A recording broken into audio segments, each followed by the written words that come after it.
Dr Umar's Podcast is a series of podcasts providing career advice, work-based tips and learning skills, helping you become a better doctor with a healthy work-life balance. These podcasts are in association with MRCPCH speciality courses, who specialise in courses in interview skills, application from writing and communication skills. Check it out on mrcpchspecialitycourses.co.uk. Hello, my name's Umar. I'm a paediatric cardiologist and welcome to my podcast. I'm so excited to actually be recording my first ever podcast. Actually, that's a lie.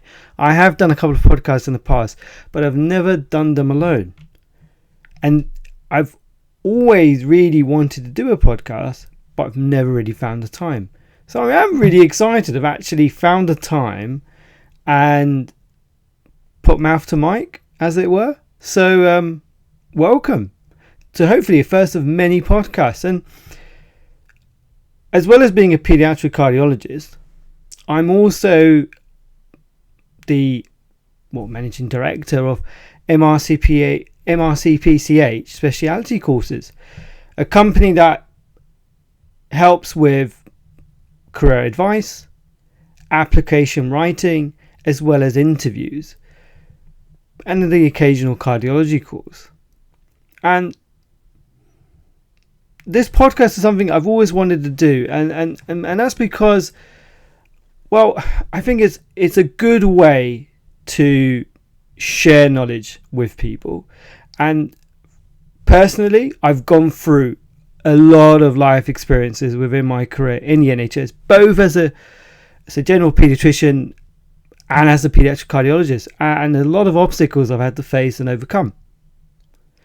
But through my company, I've also helped a lot of people face what problems they're facing, challenges, getting the best out of them.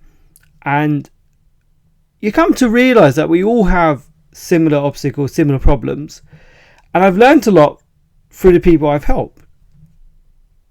So that's really the purpose of this podcast, and all the episodes I'll be hopefully doing, is addressing those career issues, those personal dilemmas. How have I overcome them? How have I seen other people overcome them? And hopefully through the medium of podcasts, whether you're listening on a podcast medium or whether you're watching on YouTube, I hope that these episodes will help you along your journey as an NHS doctor, even as a medical student too, because I'll be talking about medical school as well. And even if you're non-medic, I guess our problems are no different in a lot of ways. And so hopefully I can help you in those situations as well. So what am I going to talk about today? And I really thought really hard about, I made a long list of different episodes about, topics and areas. And I thought, well, what should be my first one? And then I realised something we don't talk about as medics, or maybe we do, but it's not so widely talked about, is failure and dealing with failure. And I thought that resonated with, my obstacles of doing a first episode, because actually, was this going to work? Is this going to work? Hopefully I'm 10 episodes in and you're listening, as a previous episode, and that's great. But I have no idea if this is going to work or not. I don't know whether this is going to come across really poorly. And I thought actually that's a really good place to start. Dealing with failure.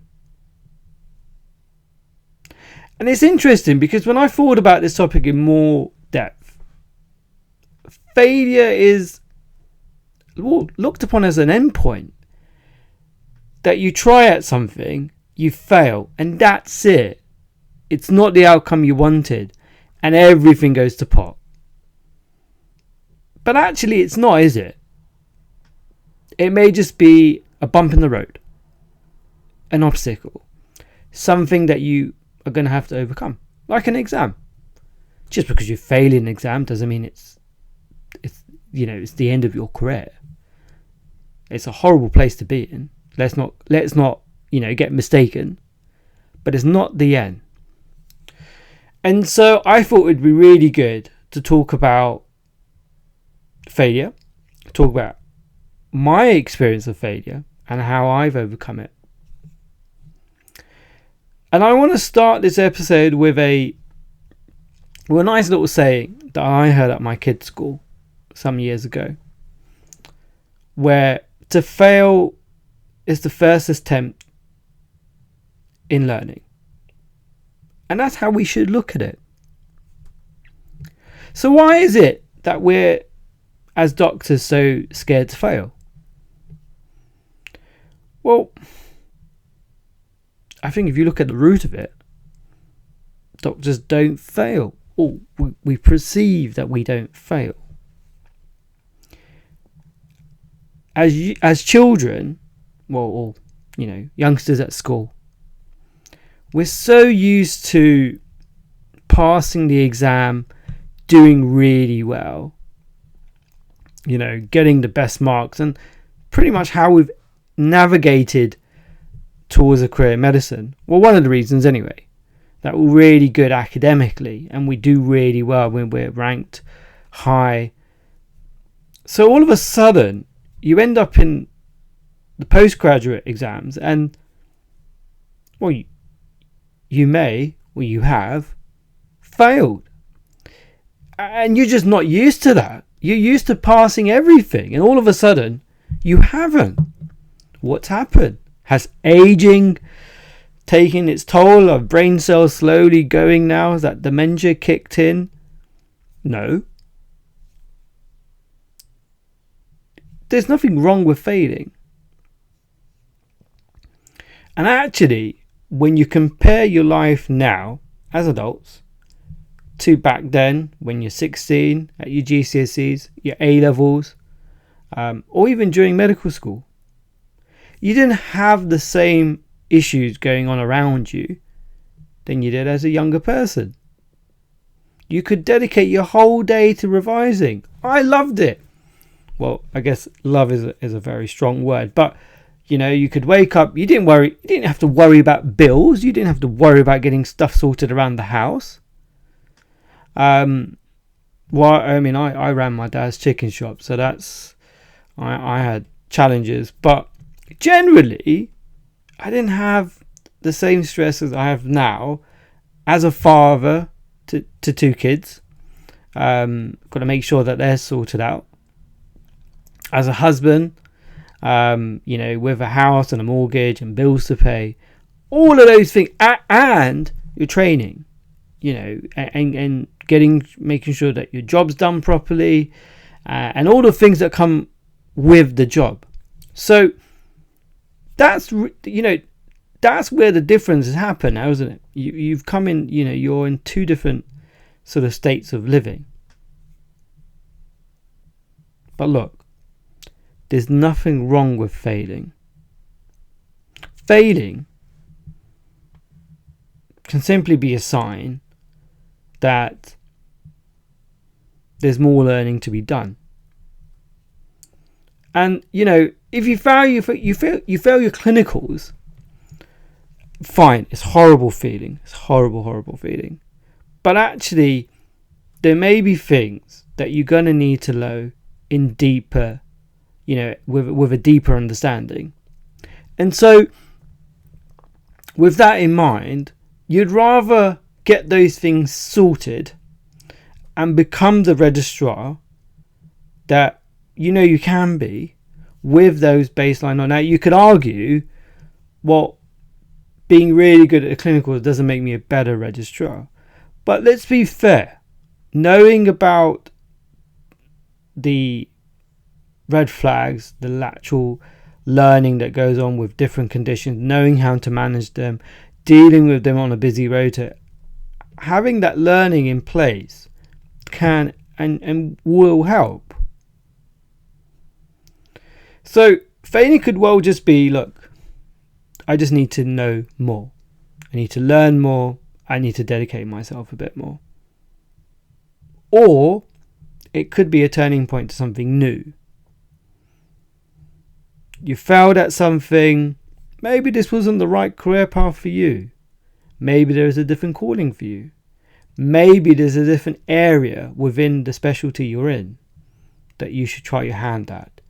And you may well realise that that is where you should have gone in the first place. I don't know.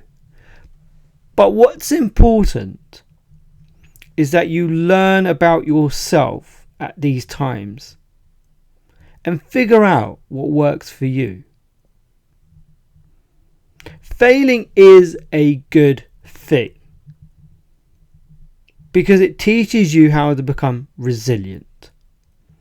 And even with my own children, when they feel like they've failed at something or they're not very good at something, I never talk to them as though they're failures or, they're just no good at something.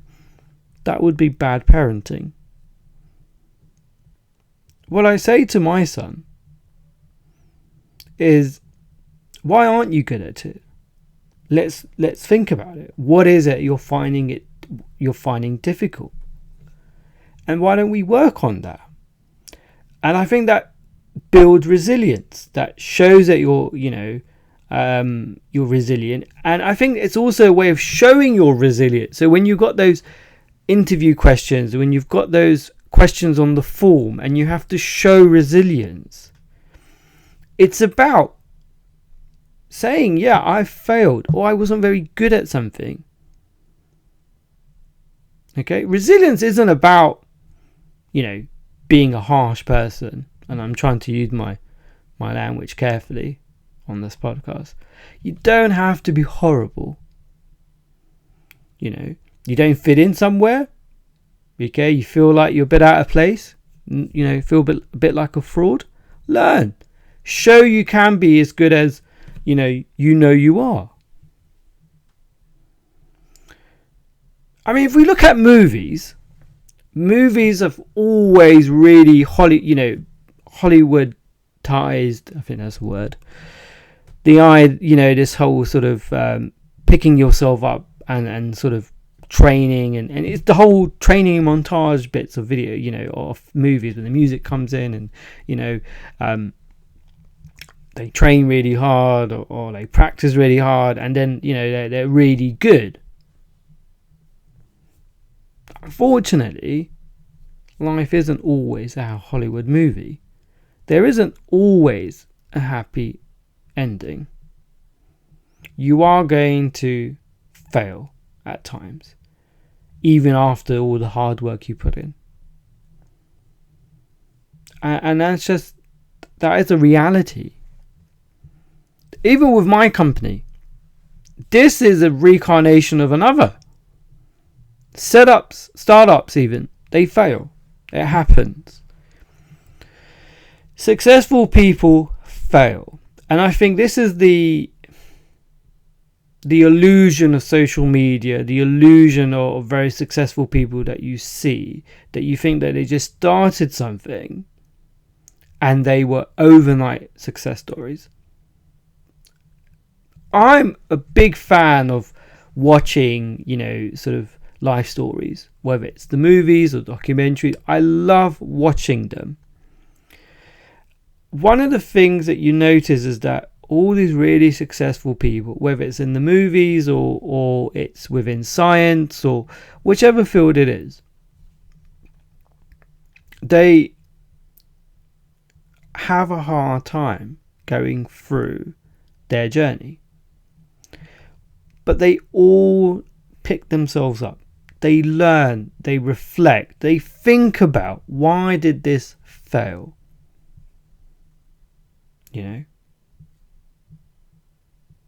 And so the challenge isn't about, or the challenge isn't, don't fail at all costs. The challenge is, what are you going to do when you do fail? It's important to fail, like I've sort of been saying so far. And if you're an SHO, your junior trainee, or your junior reg, you're in a position to fail. You're in training. You're supposed to fail. This idea that you got to come across like you're this, competent, tough, in control, person.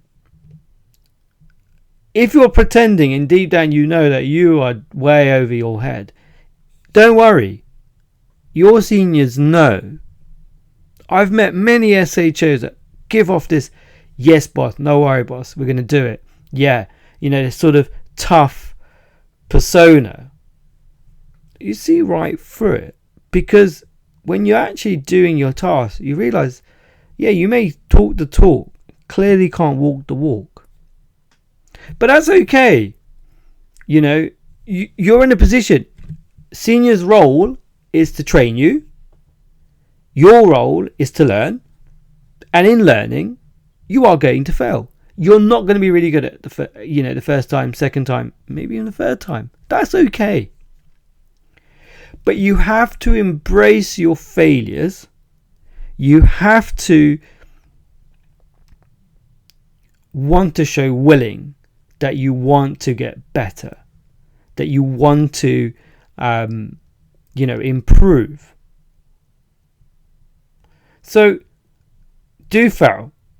I mean, some people say fail as much as you can. I think that's a bit too far, because then you end up with conversations that you may not be in the right job.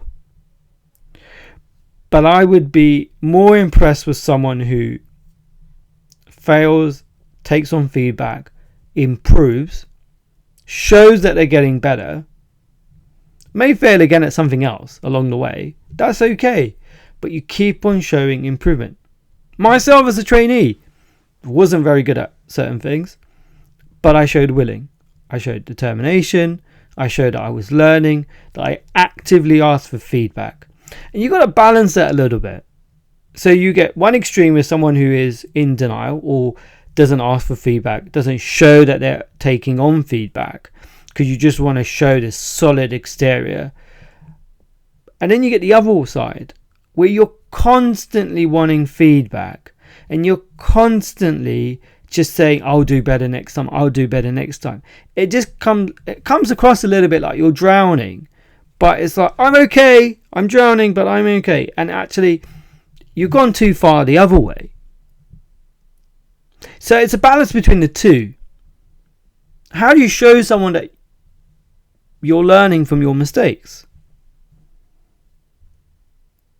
And that's a difficult one, because it's like you don't want to become like that's you all the time. But I think if you're showing that, look, I'm reading on stuff, and then you go and read about something that you didn't fully understand, and you go back to that person and you say, I've read about this and I sort of understood where I went wrong or why that happened, but there were certain things that I didn't understand within what I was reading. I would like to explore this. You don't need to do it as an assessment. You can just do it as a conversation. But it gives the impression that you are going away and thinking about it. And I'm telling you, that has a major impact on how people perceive you. Because if other people bring this up, and people do, registrar forums, consultant forums, where they talk about trainees, not in a bad way, in a positive way, to figure out, are there any trainees in need, or are there any concerns of the department? Because that's when you address it, and people make comments. Someone will say, well, actually, they've gone away. I had a conversation. It seemed like they really are trying. It goes a long way. Okay, if you're asking for supervision, just say, look, I can do this. I don't need you to do it for me. I just need you to watch. Just let me do it. And you get the occasional person that will agree, but then would want to take over. And you've got to be quite firm and say, no, I want to do it, because if I don't do it and I keep on watching you do it, I'm never going to learn. So just watch. Let me make the mistake within reason. No one should be harmed because of your mistake. And again, that shows willingness. So if you are someone who's finding LPs very difficult, you can read all about it all you want. Practical skills are things you need to just go away and practice. Now, you can't practice an LP because, in the sense that you can't just go around LPing people. But when you do get an LP, think about, well, where's my needle supposed to go? Well, what is my point? Where am I? What am I trying to achieve here? And get people to watch you. Just like, I'll set everything up. I'll call you at the point that I'm going to actually do the procedure. I would just like you to watch, but be ready if I have any difficulties. And or if you're learning how to scan, go and do a scan yourself. You don't need, and I obviously, as a cardiologist, I face this a lot. You don't need me to stand next to you while you turn the machine on, put the patient details in. Do the scan, do what you've been practicing, what you figure out, and just call me when you want to show me the pictures. Maybe there's something you don't get in the middle of the scan. You say, well, I'm going to call you at that point and say, look, I can't get this view. That's what you want. You sort of engage with the people around you. So it's not being entirely needy, but it's showing willingness to say, look, I really do want to be better. And again, as an SHO or as a junior reg or at the beginning of your job, that's the time that you should really embrace asking for help. Okay? Because otherwise, if you're not getting that support, really there's a bigger problem. So failure, again, like I say, it's not the end. It's really important to fail because it's a way of giving us feedback to ourselves. But great, I've told you about why it's good or why it's important to fail. But what are you going to do now that you have failed? Say you've gone for an interview and it didn't go your way. You sat the clinicals and you didn't pass. Whatever the situation is, the first thing I suggest you do is deal with the emotion. If you want to get angry, get angry. You want to just get away from people and have your own space, go and do that. Sit with people who are not involved in that field at all, so that you don't get that sense that you're being judged, which you're not anyway, but sometimes we just need that space. Deal with it. I didn't get a job I wanted once, and when I get the phone call and say, look, thank you very much, but unfortunately you weren't successful, it ticks me off, of course, because I've gone to the interview wanting the job. I sit an exam, I don't get the outcome I wanted. I give myself, I walk out the house, I go for a walk. I will call people to vent. I do it away from my kids. I don't want them to see me upset, angry, annoyed.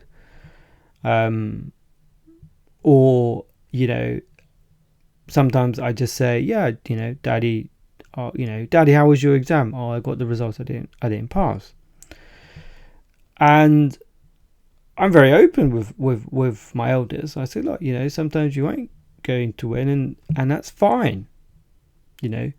But before I've done that, before I've had that very rational conversation, I tend to sort of have my mood swings and I deal with the emotions, but I make a point of saying that the line has now drawn, we move forward. Okay, so you give yourself a time limit of how long you're going to be like this, because you don't want to be self-destructive and you don't want to be destructive towards other people around you. So once you've sort of given yourself a day or two, you're now ready to move forward. So what are you going to do? The first question you have to ask yourself is, why did you fail? What did you do that contributed to this failure? And you've got to be really honest with yourself. I mean, one thing I hear a lot from various sort of people that come to me for advice, or they've come to me for their interview prep, is I didn't get the job last time because, they discriminated against me. And I said, I can never say to someone that it's 100% not true, but reality is it probably, no one discriminated against you. It's you just didn't have the qualities, or you weren't the right person, or the person interviewing alongside you was better than you. And I think that it does take time for us to come to terms with that someone was better than us, or at the clinical exam, the examiner, he wasn't paying attention, or he probably didn't like to look at me, or he was whatever. But I think you really got to be honest with yourself and sit there and say, were you ready for this situation? Were you ready for the exam? Were you ready for the interview? Did you prepare?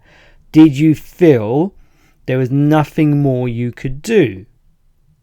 And if so, when they asked you the interview questions, or when you had the exam questions, were you taken by surprise? And if you were, then if you're really unlucky, or your preparation clearly wasn't, the best it could be. So you got to have that honest approach. And if you weren't ready, okay. The next thing you got to ask yourself is, well, how did you prepare for this? How did you prepare? And was it the right way to prepare?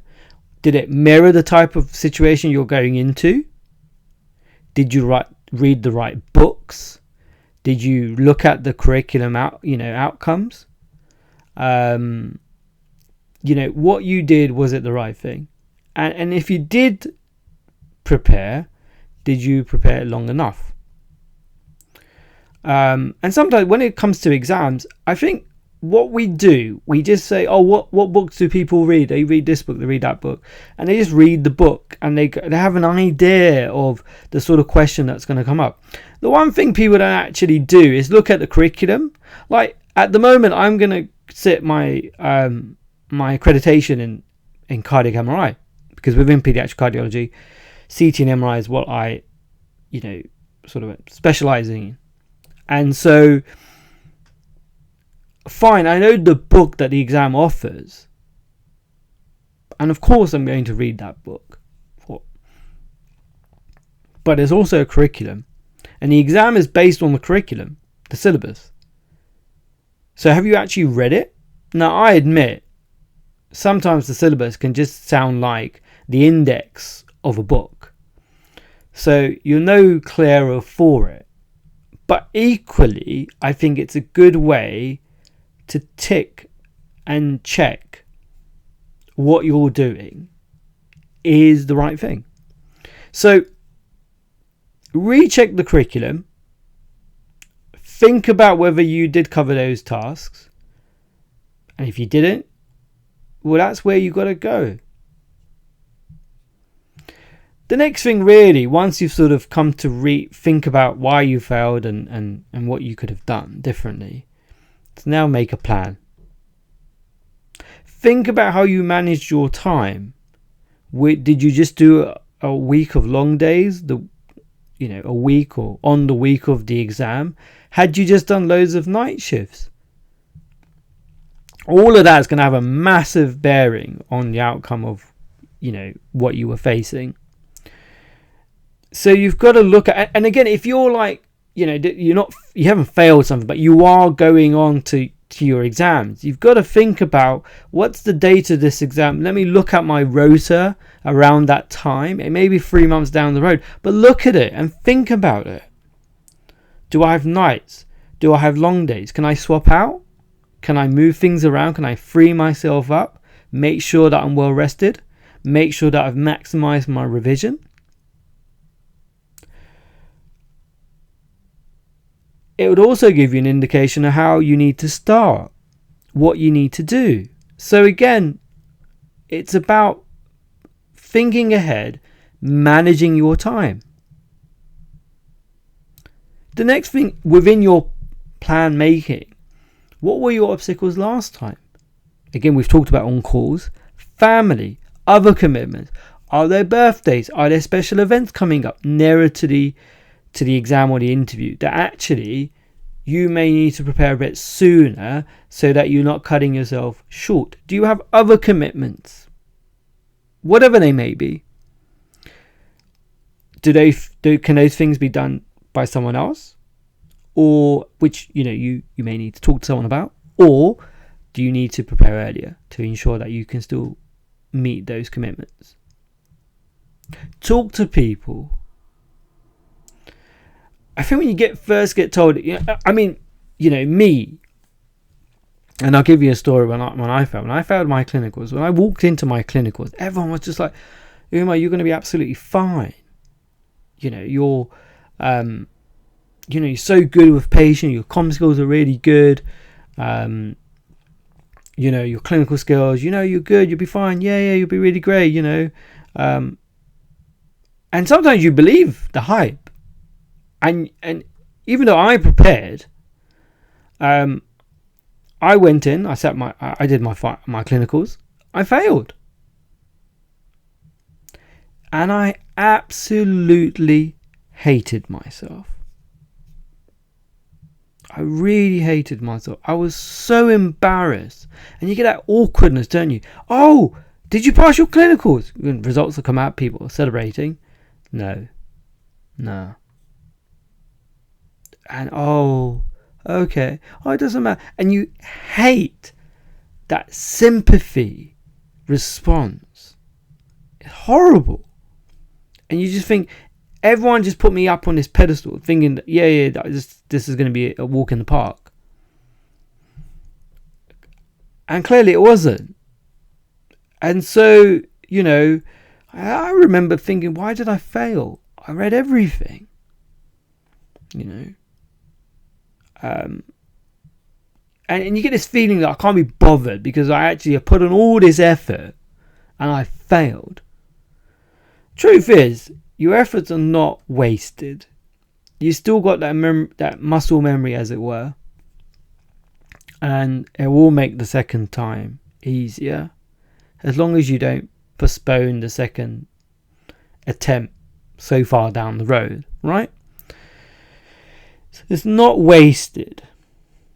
You got to think about what you had done, like I've been saying, where you were taken by surprise, and realize actually this is where my gaps were. That's why doing mock exams are so important. Putting yourself in that situation, simulating it is so important so that you can really experience it beforehand, before it actually counts. So things I changed was, okay, fine, I've got to read different books. I can't just memorize things. I need to have deeper understanding. I've got to develop an ability to think laterally. So actually, I need to learn what I've learned, but learn it deeper. Appreciate what I'm trying to understand it. And so, it happens to all of us. But based on what I've said about what you do when you fail, I apply those sort of principles to myself all the time. And my clinical is not the only time I failed. There are many things I failed in. But it's about understanding why you failed and making adjustments properly, not just going back in and repeating the same mistakes, going with the same preparation, treating it like the first time round. If you do that, you are going to fail again. And so And you're not going to get the exact same questions. So your preparation has to be organic. You can't just do the same thing again. You've got to really think about why you are unprepared and prepare yourself, better the next time round.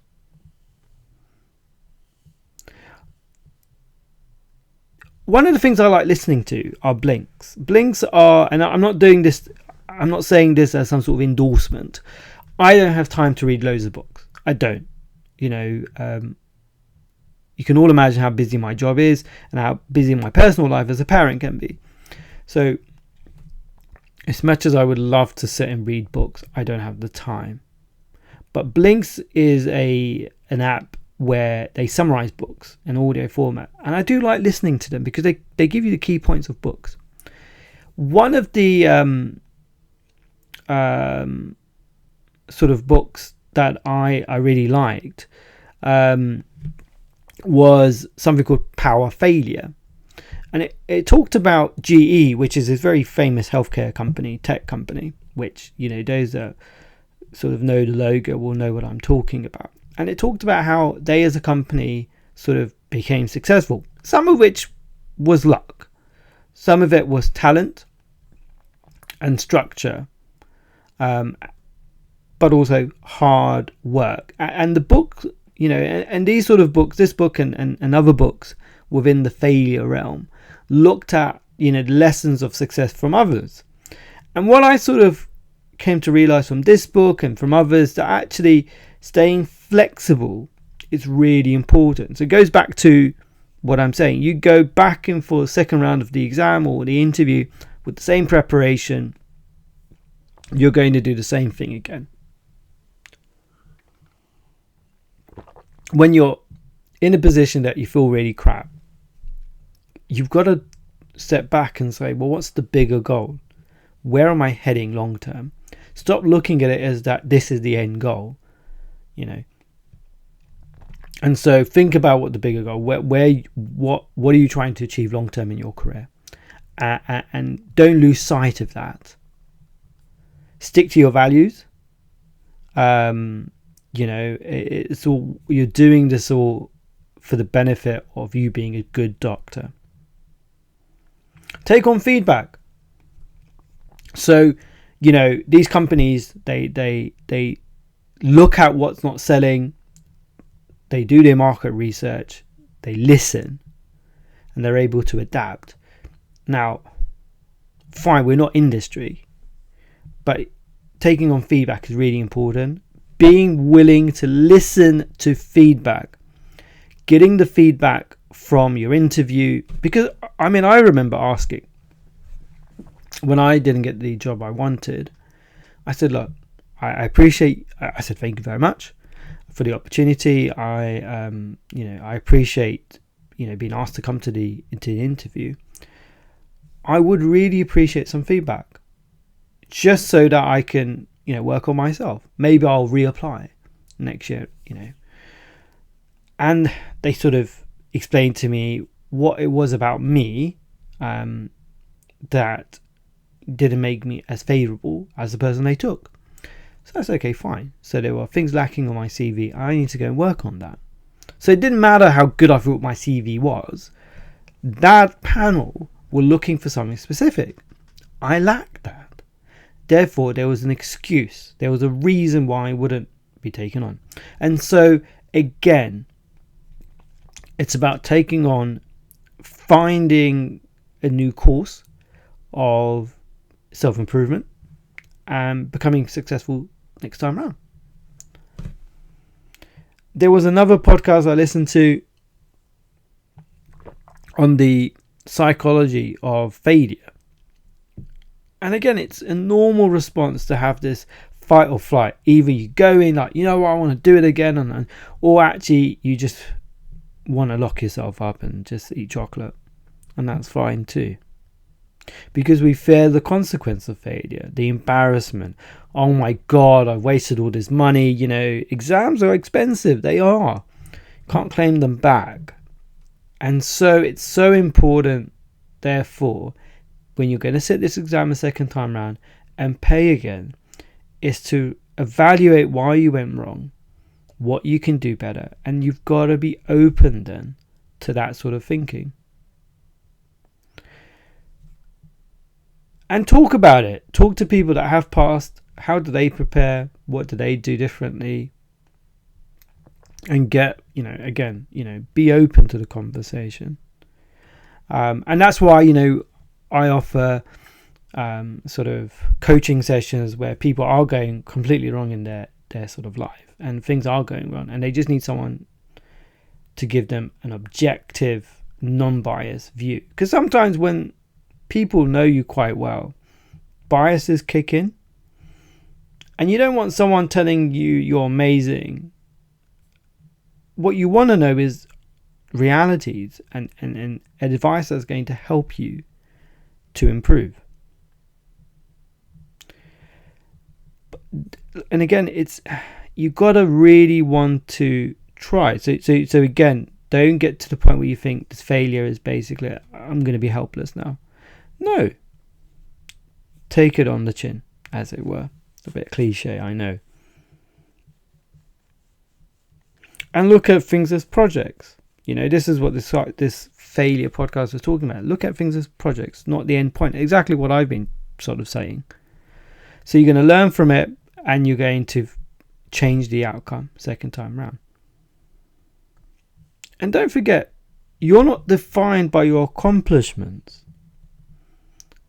You are not the exam. You are not a good doctor or a bad doctor because you passed or failed the exams. Unfortunately, you need these things to move to your bigger goal.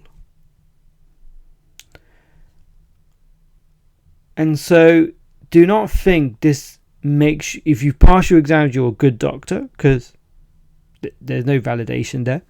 It just means that you've met certain criteria to allow you to move on to the next stage. Does not say you're a good doctor. So likewise, if you fail, doesn't mean you're a rubbish doctor. Think about all the good that you've done. So look, failure is something that is our first attempt in learning. It may well be a turning point in the way you learn and end up becoming a better doctor for it. Or it may actually be a sign that maybe this is not the area for you within your field. But the only way you're going to know this is if you give yourself time to process the emotion, move the emotion to one side, and start to understand what's happened, why it's happened, and what you can do differently. And sometimes you're going to need to ask people. So find someone that you trust, find someone that's going to be objective with you, and is going to be able to help you move forward. You never know. Something great may come from your failure. So don't be fixated in your failure that you don't notice it. As I say, you do you. So with that, I wish you best of luck if you are listening to this and you're going through, a moment like that. Goodbye. Thank you so much for listening, and please do subscribe.